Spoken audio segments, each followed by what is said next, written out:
Hello friends, আমি তোমাদের পিতুল ভাইয়া। আজকে আমার জন্য একটি স্পেশাল দিন, কারণ আজকে এডুকেয়ার প্ল্যাটফর্ম থেকে যে আমি ক্লাস নিচ্ছি, এই এডুকেয়ার কোচিং সাথে আমি ছোট থেকেই জড়িত ছিলাম এবং একজন স্টুডেন্ট হিসেবে এখানে পড়েছি। তো আজকে তোমাদের বড় ভাই এবং একজন মেন্টর হিসাবে আজকে আমি তোমাদের সাথে ক্লাস নিচ্ছি হচ্ছে বায়োলজি প্রথম পত্র, প্রথম অধ্যায়ের একদম প্রথম যে ছকটা আছে, সবচেয়ে গুরুত্বপূর্ণ ছক এবং একটি অপেক্ষাকৃত জটিল ছক, যেখানে অনেক ইনফরমেশন মনে রাখাও একটু tough. But I hope that আমার সাথে ক্লাসটা যদি তুমি শেষ পর্যন্ত করো, সবকিছু তুমি একদম ভালো মতো মনে রাখতে পারবে। সো গাইস, চলো আমরা ক্লাসটা শুরু করি। আচ্ছা, প্রথমেই কোষ সম্পর্কে বলি। তো কোষের মধ্যে তুমি সবার প্রথম যদি চিন্তা করো, উদ্ভিদ কোষ এবং প্রাণী কোষের মধ্যে সবচেয়ে গুরুত্বপূর্ণ অ্যান্ড বেসিক যে পার্থক্য, সেটা হচ্ছে কোষ প্রাচীর। ঠিক আছে? তো উদ্ভিদ কোষের কোষ প্রাচীর আছে, কিন্তু আমাদের যে মানুষ বা আমরা যে অন্য প্রাণীগুলো আছি, তাদের কিন্তু কোষ প্রাচীর নাই।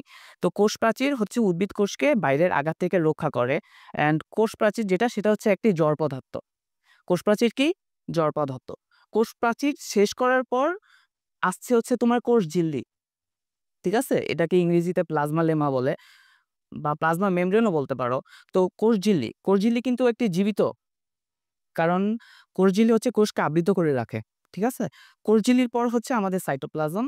সাইটোপ্লাজমের মধ্যে আবার হচ্ছে তুমি দানাদার কিছু এরকম ডট ডট একটু বেশি হাইলাইটেড ডট দেখতে পারবে। এগুলো হচ্ছে সাইটোসোল, সাইটোসোল বা মাতৃকা। আর আরেকটি ইম্পর্টেন্ট জিনিস, সেটা হচ্ছে তোমার নিউক্লিয়াস। সো চলো দেখো, একটি আদর্শ উদ্ভিদ কোষ, প্রথমে আমি বলেছি সেটা হচ্ছে জড়বস্তু। জড়বস্তুর মধ্যে কোনটি আছে? হচ্ছে আমাদের কোষ প্রাচীর আছে। এরপর হচ্ছে আমি বলছি হচ্ছে আমাদের কোষঝিল্লি থেকে শুরু হয়েছে আমাদের জীবিত বস্তু, কোষঝিল্লি। তারপর হচ্ছে আমাদের সাইটোপ্লাজম, দেন নিউক্লিয়াস। এই যে জীবিত বস্তু, কোষের যে জীবিত বস্তুটা, এটাকে আমরা বলি হচ্ছে প্রোটোপ্লাজম। তাহলে আমরা বলতে পারি প্রোটোপ্লাজমের তিনটা অংশ, একটি হচ্ছে কোষঝিল্লি, একটি হচ্ছে সাইটোপ্লাজম, আরেকটি হচ্ছে নিউক্লিয়াস। ওকে, এখন তুমি দেখতে পারতাছো, আমাদের সাথেই আমরা তুলনা করি। যেমন আমাদের শরীরে হচ্ছে সঞ্চিত পদার্থ কি থাকে? গ্লাইকোজেন। তো কোষের মধ্যেও তো সঞ্চিত পদার্থ হিসেবে কিছু থাকবে। তো কোষের সঞ্চিত পদার্থ হিসেবে থাকে হচ্ছে কার্বোহাইড্রেট, প্রোটিন অ্যান্ড লিপিড। তারপর হচ্ছে কোষের আরো কিছু নির্জীব বস্তু আছে, সেটা হচ্ছে নিঃসৃত পদার্থও আছে। নিঃসৃত পদার্থের মধ্যে দেখতে পারতাছো হরমোন, এনজাইম, পিগমেন্ট, নেকটার।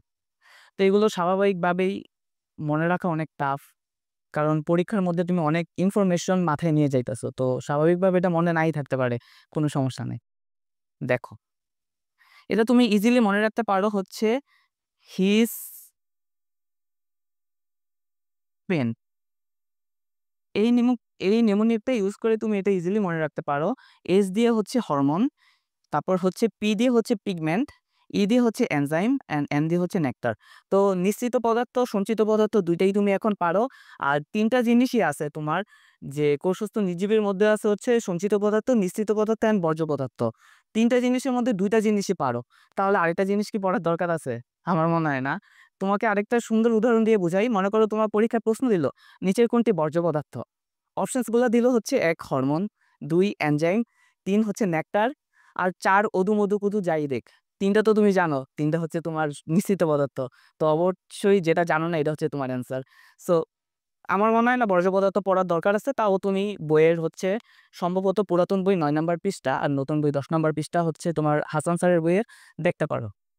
এবার আসো হচ্ছে তোমার কোষঝিল্লি পড়ছি, তারপর হচ্ছে সাইটোপ্লাজম। সাইটোপ্লাজমের মধ্যে হচ্ছে দুইটা জিনিস। তোমাকে আগেই বলছি যে সাইটোপ্লাজমের মধ্যে একটু বেশি গাঢ় ডট দেখা যায়, এগুলাকে বলা হয় সাইটোসোল বা মাতৃকা। আরেকটা হচ্ছে সাইটোপ্লাজম, এটা হচ্ছে একটি তরল পদার্থ। ঠিক আছে? তো তরল পদার্থের মধ্যে হচ্ছে কোষের বিভিন্ন অঙ্গাণুগুলো ভাসমান অবস্থায় থাকে। তো অঙ্গাণু বলতে সকল অঙ্গাণু, নিউক্লিয়াসও আছে, তারপর হচ্ছে আমাদের আহ শক্তি উৎপন্ন হয় মাইটোকন্ড্রিয়া, সকল অঙ্গাণু হচ্ছে ভাসমান অবস্থায় হচ্ছে সাইটোপ্লাজমে থাকে। ঠিক আছে? তো সাইটোপ্লাজমের মধ্যে হচ্ছে এখন আমরা পড়বো সবচেয়ে ঝামেলাপূর্ণ জিনিস, কোন কোন অঙ্গাণুটা হচ্ছে তোমার ঝিল্লিবদ্ধ, কোন কোন অঙ্গাণুগুলো হচ্ছে ঝিল্লিবিহীন। তো ঝিল্লিবিহীন গুলো আমরা পড়ি, তাহলে ঝিল্লিবদ্ধ গুলো আর আমাদের পড়া লাগতেছে না। তো এটারও একটা সুন্দর নিউনিক আছে। মনে করো হচ্ছে তোমার অনেক মামা আছে। আচ্ছা, এত মনে করার কিছুই নাই।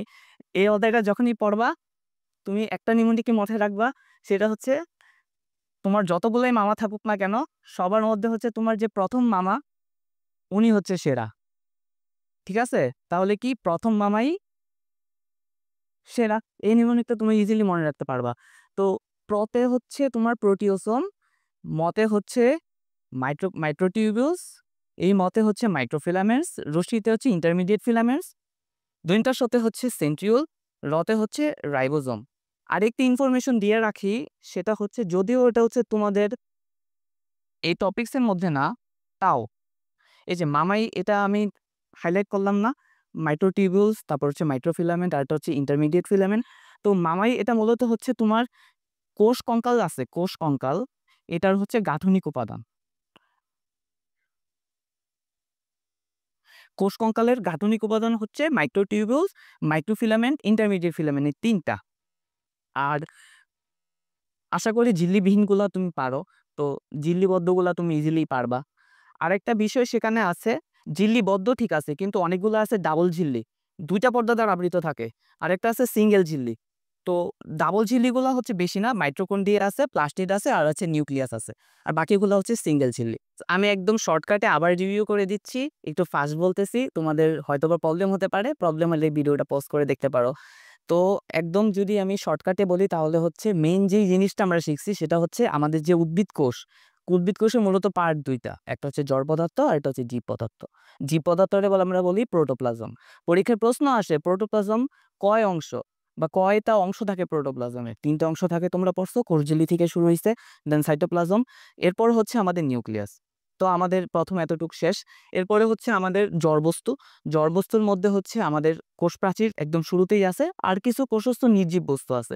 এর মধ্যে আমরা পড়ছি হচ্ছে সঞ্চিত পদার্থ, প্রোটিন, লিপিড আর কার্বোহাইড্রেট। এরপরে পড়ছি হচ্ছে আমরা আমাদের নিঃসৃত পদার্থ, এটা আমরা হিস পেন দিয়ে মনে রাখছি। এসতে হরমোন, ইতে হচ্ছে এনজাইম, পিতে হচ্ছে পিগমেন্ট, আর এনতে হচ্ছে নেকটার। আর এই সাইডে আমরা পড়ছি হচ্ছে বিভিন্ন অঙ্গাণু, ঝিল্লিবিহীন, ঝিল্লিবদ্ধ। ঝিল্লিবিহীনগুলো আমরা মনে রাখছি প্রথম মামাই সেরা, প্রতে প্রোটিওসোম, মতে হচ্ছে microtubule, microfilament, intermediate filament. Total যে মামাই, এটা হচ্ছে কোষ কঙ্কালের গাঠনিক উপাদান, তোমরা এটা মনে রাখতে পারো। আরেকটা হচ্ছে সেটা হচ্ছে সেরাতে হচ্ছে সেন্ট্রোজোম আর রাইবোজোম।